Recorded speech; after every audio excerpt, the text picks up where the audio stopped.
नमस्कार, मैं हिमांशु कुमार। आप देख रहे हैं वेब समाचार। हमारे साथ है हमारे सहयोगी विशाल यादव। बता दें कि 6 चरण का चुनाव संपन्न हो चुका है। 7वां और अंतिम चरण का चुनाव 1 जून को होना है। हम बिहार के बारे में बात करेंगे, जहां 32 सीटों पर चुनाव हो चुका है।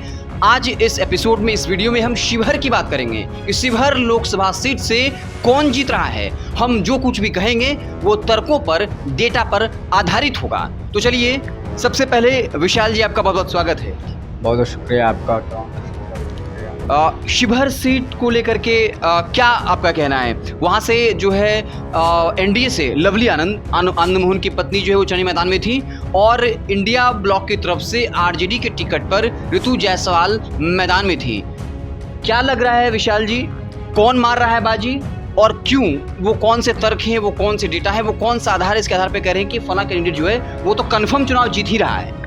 देखिए, जीत हार का तो पता चलेगा 4 जून को कि कौन जीत रहा है कौन हार रहा है। जब काउंटिंग होगी उस दिन पता चलेगा। लेकिन हम लोग जो एक तथ्यात्मक तौर पर तर्क संगत जो हमने लोगों से बातचीत किया है, जो हमारी राजनीतिक समझ है, जो लगातार पत्रकारों से टच में रहते हैं, वरिष्ठ पत्रकार हो या फिर लोकल वहाँ के जो पत्रकार हैं उनके टच में रहते हैं, और हमने वहाँ की जनता से बातचीत किया है, उनके आधार पर कह रहे हैं कि लड़ाई इतनी आसान नहीं है शिवहर की जितनी आसान लोग समझ रहे हैं, जितने आसान लोग कह रहे हैं कि ये जीत जाएगा, फलाना जीत जाएगा। वहाँ पे लड़ाई साफ तौर पर देखिए, आनंद मोहन की पत्नी लवली आनंद और शिवहर से जो मुखिया रही हैं, एक बहुत दबदबा रहा है उस मुखिया का इंटरनेशनल लेवल पर, ऋतु जायसवाल का। ऋतु जायसवाल वहाँ से राजद की तरफ से यानी महागठबंधन के उम्मीदवार हैं और काफ़ी टक्कर देती हुई नजर आई हैं ऋतु जायसवाल शिवहर में। विशाल जी, लेकिन मैं ये कहूँ, आप कह रहे हैं काफ़ी कड़ी टक्कर है, लेकिन कुछ जो पत्रकार हैं, राजनीतिक विश्लेषक भी बताते हैं कि देखिए 2009 से लेकर 2019 तक जो है, अब माफ़ करिएगा, 2014, 2019 में रमा देवी वैश्य समाज से आती हैं, वो चुनाव जीतती रहीं। लेकिन इस बार लवली आनंद के लिए रमा देवी का टिकट काटा गया।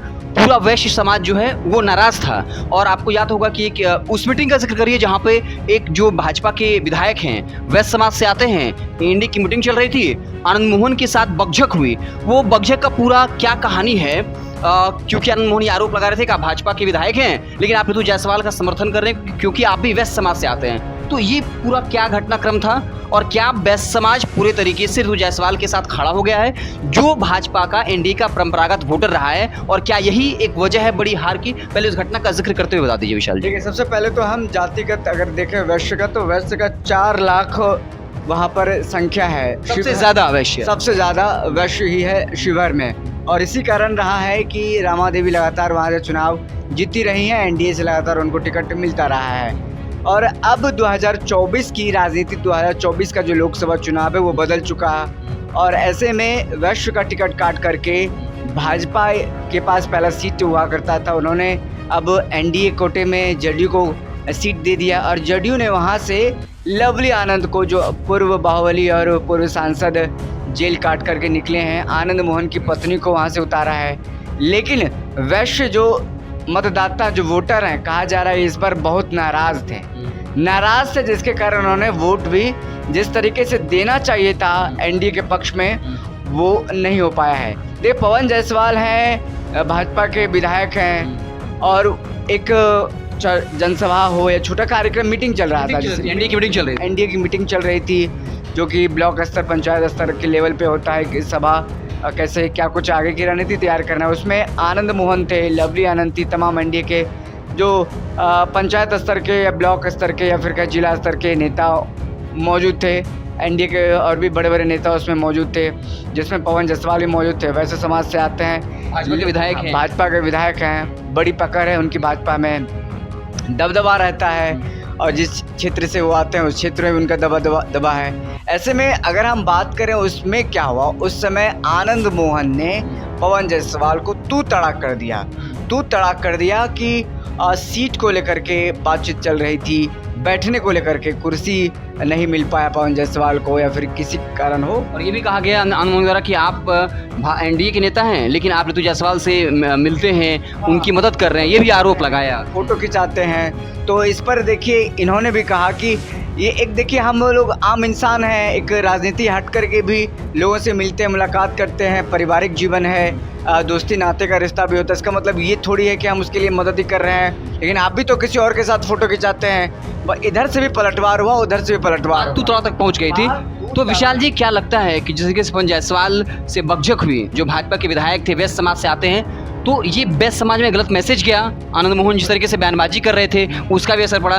ऋतु जायसवाल लगातार मंचों से कह रही थी कि हम नहीं चाहते हैं कि शिवहर की पहचान बाहुबली के तौर पे हो, बल्कि पहचान भयमुक्त हो और विकास युक्त हो। और ऋतु जायसवाल का जैसा अपना एक कह सकते हैं कि एक हेरिटेज भी उनके पास, एक विरासत रहा है कि जब वो मुखिया थी तो उपराष्ट्रपति से पुरस्कार मिला और दर्जनों ऐसे पुरस्कार मिले। तो ऋतु जायसवाल की एक छवि है, IAS की पत्नी रही हैं, अच्छा काम किया, विधानसभा चुनाव लड़ी जहां मात्र कुछ मतों से हार गई।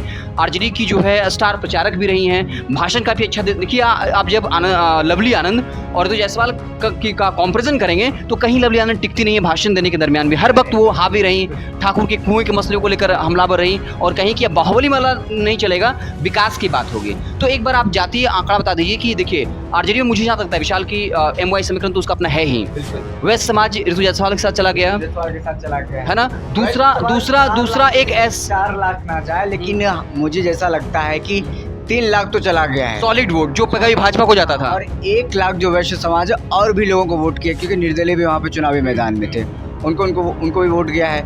1 लाख उनको कहा जा रहा है। हमारे पास पूरा डाटा है, जो सी वोटर का जो आता है टोल सी फॉर्म है, उसका जो डाटा हमारे पास है वो हम बताएंगे। लेकिन उससे पहले ये बता दें कि वैश्य समाज इस बार खासा नाराज थे, और जिस तरह से लवली आनंद को लेकर के बात करें या फिर ऋतु जायसवाल को लेकर के बात करें, भारी इस चुनाव में ऋतु जायसवाल पड़ती नजर आ रही है। भले ही लवली आनंद के लिए बड़े बड़े NDA के स्टार प्रचारक उसमें गए, उनमें प्रचार करने गए थे, लेकिन इन स्टार प्रचारकों का ज़्यादा कुछ नहीं चल पाया। वोटर ने जो वोटिंग किया है, जो हमारे पास डाटा आए हैं, जो पता चला है, देखिए अगर हम वैश्य की बात करें तो शिवहर में वैश्य 4 लाख है, और फिर मुस्लिम की बात करें तो मुस्लिम 3,14,000 है, और फिर यादव की बात करें, यादव 1,75,000 है, जो तीसरे नंबर पे आता है। यादव विशाल जी, अगर 3 हम मिला देते हैं, वैसे 4 लाख, मुस्लिम 3 लाख और यादव मान लीजिए जो है 1 लाख या 2.25 लाख, यानी 4, 3, 7 मान लीजिए कि 9 लाख सिर्फ हो गए वैसे, मुस्लिम और यादव। तो मुस्लिम यादव तो ट्रेडिशनल वोटर रहा ही है आरजेडी का, वैश्य समाज भी इधर शिफ्ट किया है, तो एक मोटा जो चंक है वो चला गया है ऋतु जायसवाल के साथ, जायसवाल के पास चला गया। फिर राजपूत की बात करें तो 1,70,000 है, चलिए वो NDA हो गया। सवर्ण वोट की बात करें, भूमियार फिर बात करें तो 1 लाख है, फिर ब्राह्मण की बात करें तो 1 लाख भी नहीं है, 75,000 है। अति पिछड़ा की बात करें तो 2 लाख है, कोरी की बात करें तो 1,25,000 है, दलित की बात करें तो 2,37,000 है। तो मुझे लगता है विशाल जी, दलित हो, कोयरी हो, अति पिछड़ा हो, ये वोट बैंक जो है उसमें NDA के खेमे में भी आएगा और महागठबंधन के खेमे में, है ना। बाकी मान लीजिए कि राजपूत, भूमियार और ब्राह्मण का जो वोट है वो एक मुश्त जाएगा NDA में। देखिए राजपूत का मुझे लगता है कि एक मुश्त वोट जा सकता है, एक मुश्त वोट गया है कि नहीं गया है ये तो 4 जून को पता चलेगा। जनरली माना जा सकता है ना कि भाई जाति प्रभावी होता है तो जा सकता है। बिल्कुल।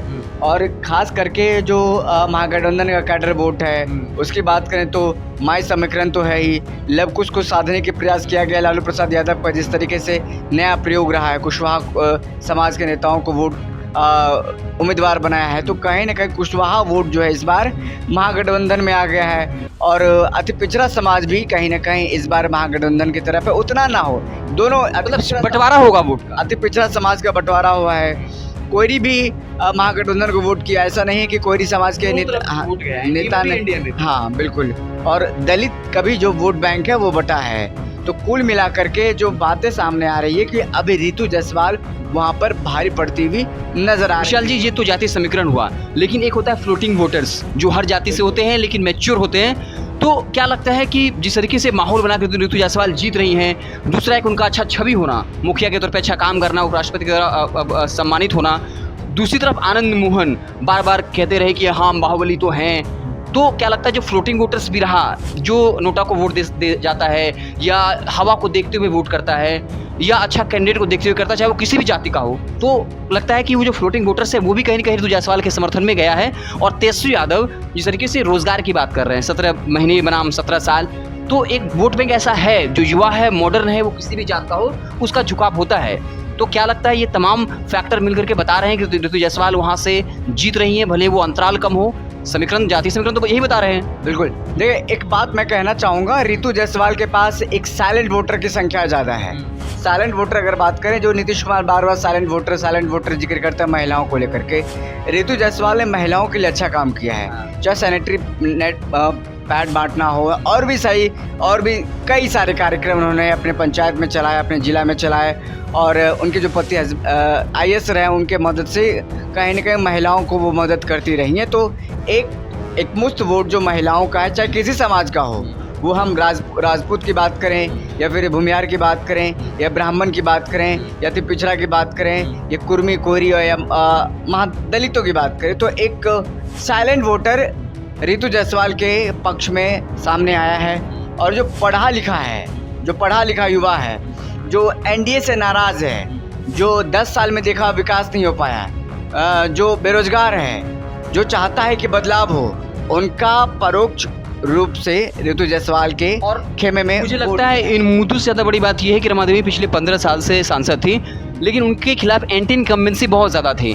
वहाँ उनके समर्थक कह रहे थे कि ठीक है, वैश्य समाज से हैं, NDA के हैं, वोट दे रहे थे, लेकिन काम नहीं किया।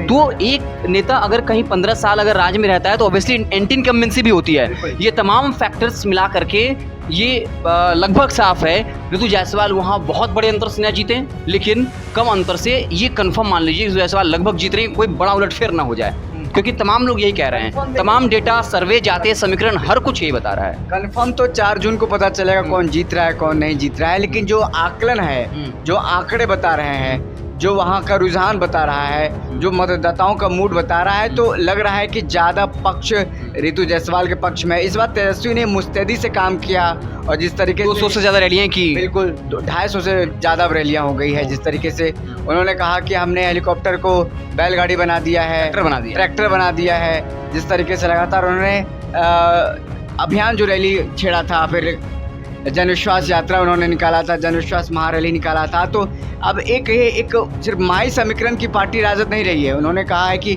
माई और बाप की दोनों की पार्टी है, यानी मुस्लिम यादव हो, और भी बहुजन हो, और पिछड़ा हो, दलित हो या महिला हो, तमाम लोगों को जोड़ने का प्रयास इस बार किया गया। तो ऋतु जायसवाल के लिए इस बार शिवहर का रास्ता, 8 सीटें निकल रही हैं अगर महागठबंधन की कम से कम, तो उसमें से एक शिवहर से सबसे स्ट्रॉन्ग सीट में से एक है जो इंडिया ब्लॉक में से निकल रहा है। तो आज हमने शिवहर सीट को लेकर बात की, एक करके हम तमाम सीट की बात करेंगे, डेटा के साथ करेंगे, जातीय समीकरण के साथ, कौन सा मुद्दा हावी रहा और कैसे अगर कोई जीत रहा है तो क्यों जीत रहा है, हम उन तमाम सीटों पर बात करेंगे। आप देखते रहें वही समाचार। मैं हिमांशु कुमार, साथ में हमारे मित्र विशाल यादव, हमें दीजिए इजाज़त। बहुत बहुत धन्यवाद।